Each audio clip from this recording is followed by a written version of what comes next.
બનાસકાંઠાના પંચાસરમાં 3 લાખથી વધુની ડુંગળીના જથ્થાની ચોરી થઈ હતી।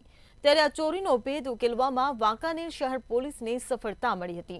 આરોપીઓ એક ટ્રકમાં 300 જેટલી ડુંગળીની બોરીઓ ભરીને ચોરી કરીને ફરાર થયા હતા, જેની ફરિયાદ નોંધાતા પોલીસે આરોપીઓને ઝડપી પાડ્યા હતા।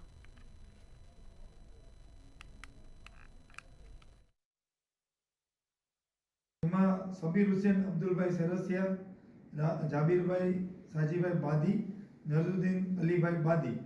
सबीर हुसैन जे ट्रक लईने आवे छे अने आ बे जणा जे छे जाबिर भाई अने नजरुद्दीन भाई एमणे आ जग्या आइडेंटिफाई करी के અહીંથી આ ચોરી થઈ શકે એમ છે અને એ લોકો ત્રણેય મદદગારી કરી અને ચોરી કરેલી અને ચોરી કરેલો માલ તાત્કાલિક રાજકોટ માર્કેટિંગ યાર્ડમાં વેચી દીધેલો અને રોકડા રૂપિયા પણ એના પોતે બિલિંગ કરીને લઈ લીધેલા હતા।